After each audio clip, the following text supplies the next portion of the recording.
मान्यवर, जब हम वंदे मातरम की बात करते हैं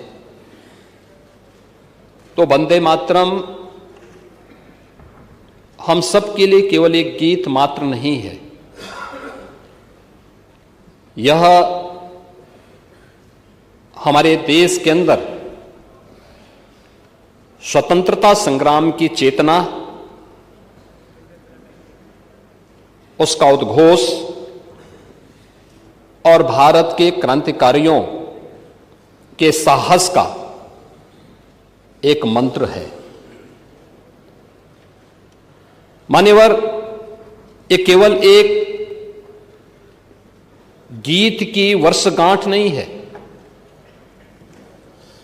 अपितु भारत माता के प्रति हमारे राष्ट्रीय कर्तव्य, सम्मान और सांस्कृतिक चेतना के पुनर्स्थापना का एक ऐतिहासिक अवसर भी हम सबके सामने है। वंदे मातरम का सम्मान न केवल एक भावनात्मक अभिव्यक्ति है, अपितु हमारा अपने संवैधानिक मूल्यों के प्रति राष्ट्रीय कर्तव्यों का बोध भी हम सबको कराता है। यह राष्ट्र की आत्मा, संघर्ष और संकल्प का भी प्रतीक है। महोदय, जब वंदे मातरम अपनी रजत जयंती मना रहा था तब देश में ब्रिटिश हुकूमत थी।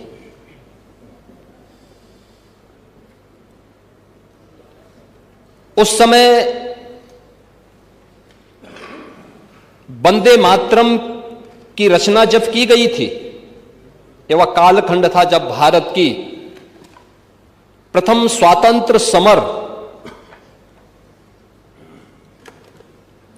की विफलता के बाद बौखलाया हुआ ब्रिटिश हुकूमत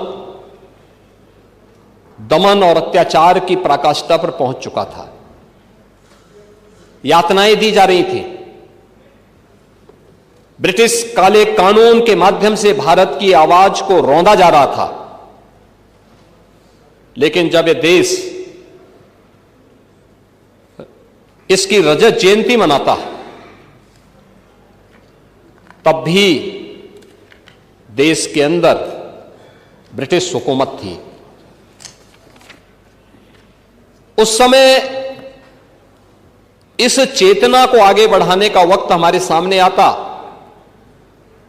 और उस समय देश की आजादी के स्वर को आगे बढ़ाने का जो मंच था वह कांग्रेस थी। कांग्रेस ने 1996 में कांग्रेस के अधिवेशन में पहली बार गुरुदेव रविंद्रनाथ टैगोर ने इसे 1896 में अपना स्वर प्रदान किया था और यह पूरे देश के लिए एक मंत्र बन गया था। लेकिन जब यह देश वंदे मातरम की स्वर्ण जयंती मनाता तब भी देश के अंदर ब्रिटिश हुकूमत थी। जब वंदे मातरम की शताब्दी महोत्सव का अवसर आया तब जिस कांग्रेस के मंच से पहली बार वंदे मातरम का गान हुआ था, उस कांग्रेस ने देश के अंदर इमरजेंसी थोप करके संविधान के ही गले को दबाने का काम किया था। आज 150 वर्ष जब वंदे मातरम के पूरे हो रहे हैं तब हम आभारी हैं प्रधानमंत्री मोदी जी के, जिनके नेतृत्व में आज पूरी दुनिया के अंदर भारत पूरे आत्मविश्वास के साथ एक विकसित भारत की संकल्पना के साथ आगे बढ़ा है। और इसीलिए जो सपना था इस गीत के अमर रचयिता बंकिम चंद्र चट्टोपाध्याय का, वह सपना आज के एक भारत श्रेष्ठ भारत की संकल्पना के जनक भारत के यशस्वी प्रधानमंत्री मोदी जी के नेतृत्व में नया भारत उन सपनों को साकार करने की दिशा में आगे बढ़ा है। इसलिए यह चर्चा इस सदन में अत्यंत सामयिक है। महोदय, 1857 का प्रथम स्वातंत्र समर एक साथ पूरे देश के अंदर देश के स्वाधीनता संग्राम सेनानियों और क्रांतिकारियों ने आगे बढ़ाने का काम किया था। बैरकपुर में मंगल पांडे के नेतृत्व में, गोरखपुर में शहीद बंधु सिंह के नेतृत्व में, मेरठ में धन सिंह कोतवाल के नेतृत्व में, झांसी में झांसी की रानी लक्ष्मीबाई के नेतृत्व में देश के अंदर अलग अलग क्षेत्रों में देश की स्वाधीनता के लिए भारत का हर वह अमर सेनानी जो भारत की स्वाधीनता का पक्षधर था, वह लड़ने के लिए उत्सुक था। लेकिन इस प्रथम स्वातंत्र समर की विफलता के बाद जो लोगों में एक हताशा थी, एक निराशा थी, उस हताशा और निराशा के कालखंड में देश की सुप्त चेतना को जागरूक करने के लिए जिस एक मंत्र की रचना हुई, वह हम सब इस बात को देख सकते हैं कि अंग्रेजी शासन का भय, उनका दमन और उनकी दमनकारियों की नीतियों के खिलाफ बंकिम चंद्र चट्टोपाध्याय के मन में उस समय, जो एक डिप्टी कलेक्टर के रूप में उस समय ब्रिटिश इंडिया के अंदर काम करते थे, उन्होंने उस समय जो कुछ भी भाव भारत की आम जनमानस के हो सकते थे, उसे अपने इस अमर रचना के माध्यम से देशवासियों के सामने प्रस्तुत किया और वास्तव में औपनिवेशिक मानसिकता के प्रतिकार के रूप में वंदे मातरम की रचना हम सबके सामने आई। मान्यवर, जब हम वंदे मातरम की बात करते हैं तो यह मात्र एक काव्य नहीं था। यह मातृभूमि को के प्रति आराधना का,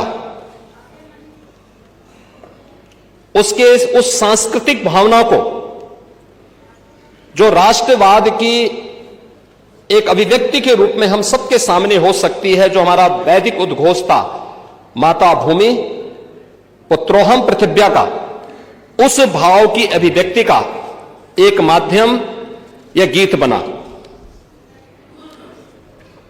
पहली बार भारत माता एक भूभाग मात्र नहीं थी, बल्कि हर भारतीय की भावना बनी थी। पहली बार स्वाधीनता एक राजनीति मात्र नहीं थी, बल्कि हर भारतीय के लिए एक साधना बनी थी। बंकिम चंद्र चट्टोपाध्याय ने राष्ट्र की सोई हुई आत्मा को जगाने का संकल्प इस गीत के माध्यम से लिया था और सुजलाम सुफलाम मलयज शीतलाम सस्य श्यामलाम मातरम की पंक्तियों ने भारतीय मानस में चेतना का संचार किया। इस एक पंक्ति में भारत की प्रकृति, भारत की समृद्धि, भारत का सौंदर्य और भारत की शक्ति एक साथ मूर्तिमान हो उठी। 1905 में जब ब्रिटिश गवर्नमेंट ने बंगाल विभाजन की नींव रखने का कुत्सित प्रयास किया था, तब भारत की जनता ने प्रतिशोध के रूप में जो हथियार उठाया था, वह हथियार वंदे मातरम का था। प्रभात फेरियां, सत्याग्रह, स्वाधीनता का गान वंदे मातरम बन गया। रविंद्रनाथ ठाकुर ने इसे भारत की आत्मा कहा, अरविंद घोष ने इसे मंत्र कहा, वंदे मातरम बंग भंग आंदोलन का प्राण बन गया। इस गीत की गूंज विद्यालयों, सभाओं, जुलूसों और हर उस मार्ग पर सुनाई देती थी जहां पर स्वतंत्रता का स्वप्न जीवित था। फांसी पर चढ़ते हुए क्रांतिकारियों के अधरों पर अंतिम उच्चारण था वंदे मातरम। गुरुदेव रविंद्रनाथ टैगोर ने जब इसे अपने स्वर में गाया तो यह केवल गीत नहीं रहा, बल्कि भारत की एक आध्यात्मिक अनुभूति बन गई। यह वही क्षण था जब वंदे मातरम काव्य से निकलकर आंदोलन और राष्ट्रभक्ति की ऊर्जा भी बन गया। वर्ष 1907 में मैडम भीकाजी कामा ने बर्लिन के स्टटगार्ड में भारत के बाहर पहली बार तिरंगा झंडा फहराया। इस झंडे पर वंदे मातरम लिखा था। अगस्त 1909 में जब मदन लाल धीगरा को इंग्लैंड में फांसी दी गई तो फांसी पर चढ़ने से पहले उनके आखिरी शब्द थे वंदे मातरम।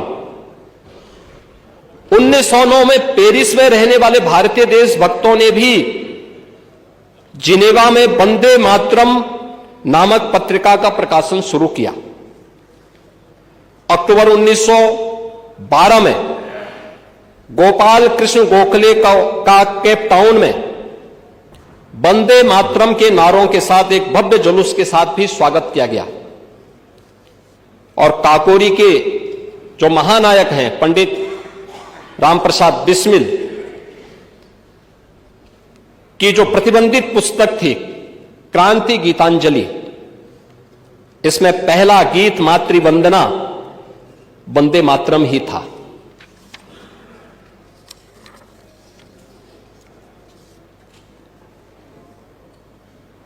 महात्मा गांधी जी ने इसे शुद्धतम राष्ट्रीय भावना कहा। उन्होंने स्वीकार किया कि यह गीत राष्ट्रभक्ति की भावना से मंत्रमुग्ध करता है। 1905 में दक्षिण अफ्रीका से प्रकाशित अपनी पत्रिका इंडियन ओपिनियन में उन्होंने लिखा, यह हमारे राष्ट्र गीत के समान लगता है। यह 1905 की बात है। गुरुदेव रविंद्रनाथ ठाकुर ने कहा, यह मन को एक सूत्र में बांधता है। एक सुखद संजोग देखिए, जब यह देश आजाद होता है 1950 में 24 जनवरी को संविधान सभा ने इसे राष्ट्रगीत के रूप में स्थान दिया। यही वह दिन है जब उत्तर प्रदेश को भी, यानी संयुक्त प्रांत को भी उत्तर प्रदेश के रूप में मान्यता मिलती है। एक साथ मान्यता मिलती है वंदे मातरम को राष्ट्रगीत के रूप में और संयुक्त प्रांत आगरा एंड अवध को उत्तर प्रदेश के रूप में मान्यता मिलती है। अतः यह गीत उत्तर प्रदेश के साथ भी एक ऐतिहासिक रूप से जुड़ा हुआ है और इसलिए उत्तर प्रदेश की सदन में इस पे चर्चा अत्यंत प्रासंगिक है। महोदय, आज के संदर्भ में यह चर्चा आवश्यक क्यों? आदरणीय प्रधानमंत्री जी के मार्गदर्शन में जब वंदे मातरम के 150 वर्ष समूचे राष्ट्र में कार्यक्रमों के माध्यम से मनाए जा रहे हैं, देश भर में एकता, राष्ट्रभक्ति और सांस्कृतिक गौरव का प्रसार हो रहा है। 1 अक्टूबर 2025 को राष्ट्रीय समारोह हुआ। राज्यों में 7 नवंबर 2025 को विशेष कार्यक्रम आयोजित हुए। विद्यालयों में विशेष आयोजन हुए। युवाओं के लिए प्रतियोगिताएं हुई। विश्वविद्यालयों में सेमिनार हुए, सांस्कृतिक कार्यक्रम हुए और राष्ट्र स्मरण के समारोह भी कमोवेश पूरे देश के अंदर आयोजित हुए।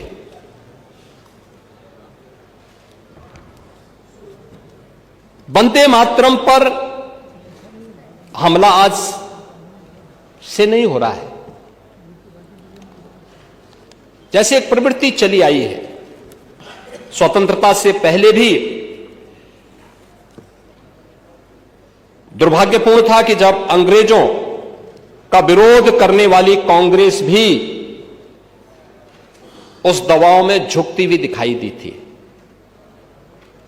भारत की आजादी के संघर्ष को दिशा देने वाले मंत्र वंदे मातरम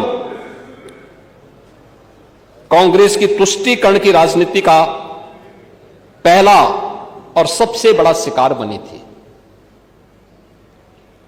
यानी 6 छंदों में गाया जाने वाला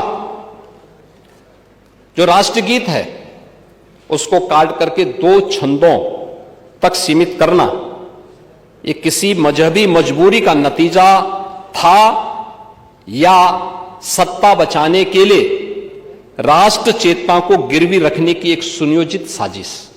इतिहास साक्षी है, 1896-97 के कांग्रेस अधिवेशन में गुरुदेव रविंद्रनाथ टैगोर द्वारा वंदे मातरम का गायन हुआ था। एक कांग्रेस का अधिवेशन था जो उस समय देश की आजादी का एक सबसे बड़ा मंच था, और 1922 तक हर कांग्रेस अधिवेशन की एक परंपरा रही। तब न कोई फतवा था, न कोई धार्मिक कोलाहल। समस्या तब पैदा हुई जब राजनीति ने मजहबी मुखौटा ओढ़ा। कांग्रेस ने उसी को अपना नीति बना लिया था। खिलाफत आंदोलन के समय तक भी वंदे मातरम सभी सभाओं में गाया जाता था। भारत माता की जय और वंदे मातरम देश की स्वाधीनता के हर मंच से गूंजते थे। मौलाना अब्दुल कलाम आजाद जैसे नेता इसका समर्थन करते थे। किसी ने भी तब इसे इस्लाम विरोधी नहीं कहा, यानी तब तक मजहब को इससे कोई खतरा नहीं था। खतरा केवल कुछ चंद लोगों की राजनीति को था। बंगाल कांग्रेस के नेता ये रसूल ने स्पष्ट कहा कि वंदे मातरम को इस्लाम विरोधी बताने का कोई आधार नहीं है। उन्होंने इसे मातृभूमि सम्मान का गीत माना। 1923 में कांग्रेस अधिवेशन की अध्यक्षता कर रहे मोहम्मद अली जौहर ने वंदे मातरम गायन का सबसे पहले विरोध किया। यह विरोध किसी धर्म से नहीं बल्कि खिलाफत की राजनीति से निकला था। अधिवेशन में पंडित विष्णु दिगंबर पुलस्कर ने जब पूरा गीत गाया तो मोहम्मद अली जौहर मंच छोड़कर के चले गए। ये मंच छोड़ना उनका व्यक्तिगत निर्णय था, लेकिन झुकना कांग्रेस की नीति बन गई थी। जौहर की इस राजनीतिक आपत्ति के बाद कांग्रेस ने राष्ट्रगीत के पक्ष में खड़े होने की बजाय एक समिति बना दी और 1937 में फैसला हुआ कि केवल 2 पद गाए जाएं, वह भी अनिवार्य न हो। यह धार्मिक सहिष्णुता नहीं, यह राष्ट्रीय आत्मसमर्पण था कांग्रेस का। कांग्रेस के भीतर रफी अहमद किदवई जैसे नेता थे जो मानते थे कि वंदे मातरम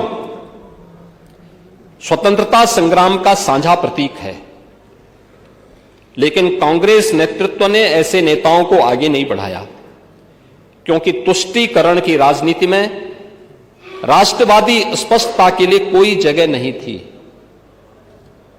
इसके बाद इस मुद्दे को खुलकर जहर दिया मोहम्मद अली जिन्ना ने। जब तक जिन्ना कांग्रेस में थे, वंदे मातरम कोई निर्णायक विवाद नहीं था। कांग्रेस छोड़ते ही जिन्ना ने इसे मुस्लिम लीग की राजनीति का औजार बनाया और गीत को जानबूझ करके सांप्रदायिक रंग दिया। गीत वहीं रहा लेकिन एजेंडा बदल गया। 15 अक्टूबर 1937 इसी लखनऊ से मोहम्मद अली जिन्ना ने वंदे मातरम के विरुद्ध नारा बुलंद किया और उस समय कांग्रेस अध्यक्ष पंडित जवाहरलाल नेहरू थे।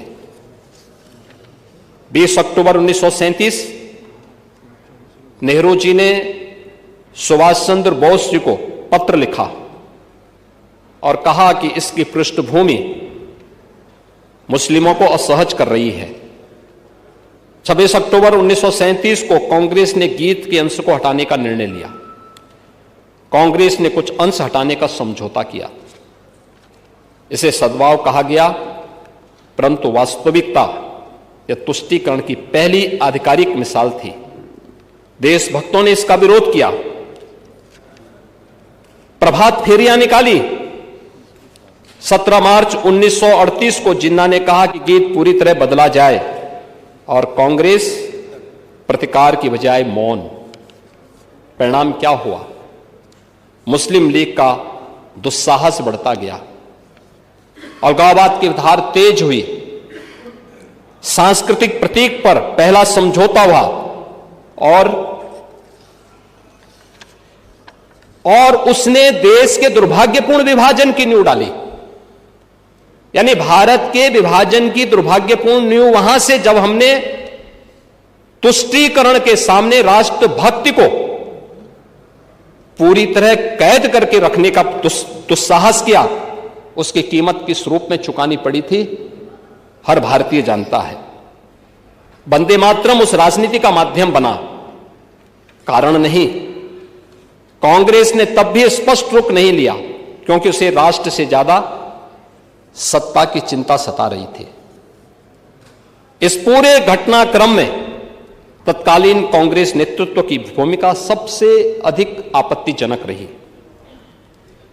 विवाद से बचने के नाम पर राष्ट्रीय प्रतीकों को बार बार सौदेबाजी की मेज पर रखा गया। ये उदारता नहीं थी मान्यवर, यह सत्ता लोलुपता थी। यही तुष्टीकरण की नीति आज तक की राजनीति में दिखाई देती है। वंदे मातरम पर समझौता ये भारत विभाजन की एक मनोवैज्ञानिक भूमिका को बनाने की दिशा में एक षड्यंत्र था। 24 जनवरी 1950 को संविधान सभा द्वारा जिस खंडित वंदे मातरम को मान्यता दी गई वह कांग्रेस की उसी तुष्टीकरण नीति का परिणाम था। राष्ट्र ने गीत को अपनाया, लेकिन कांग्रेस पहले ही उसे काट चुकी थी। उसी तुष्टीकरण ने अलगाववाद को ताकत दी और अंततः देश का दुर्भाग्यपूर्ण विभाजन भी हुआ था। वंदे मातरम धरती माता की वंदना है, भारतीय आत्मा की पुकार है। इसके साथ किया गया समझौता एक गीत का अपमान नहीं, यह भारत के राष्ट्रबोध का अपमान था और उस पर किया गया एक क्रूर प्रहार है। आज कुछ लोग उसी विभाजनकारी पौधे को सींच रहे हैं। मान्यवर, उसको जिस रूप में जो 1923 में हुआ था, जो 1937 में हुआ था, वही जहर फिर से देश के अंदर घोलने का प्रयास हो रहा है। तब राष्ट्रगीत को निशाना बनाया गया, आज राष्ट्रभाव को इसका निशाना बनाने का प्रयास हो रहा है।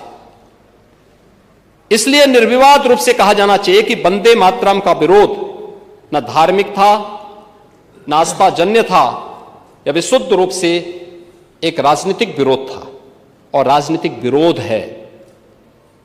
यह कुछ चंद राजनीतिक दलों के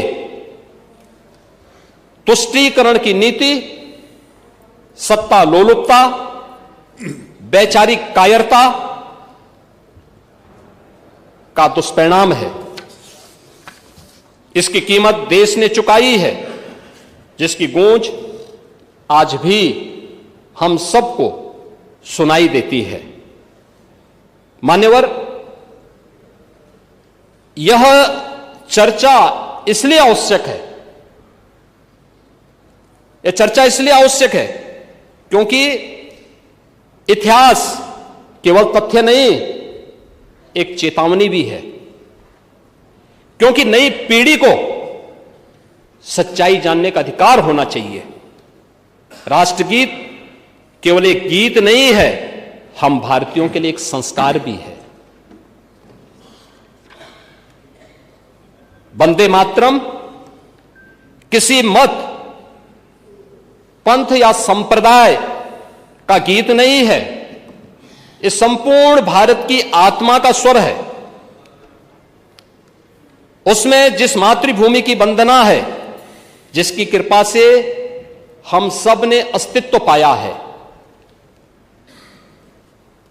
जो समझौता 1937-38 में देश की कीमत पर किया गया था,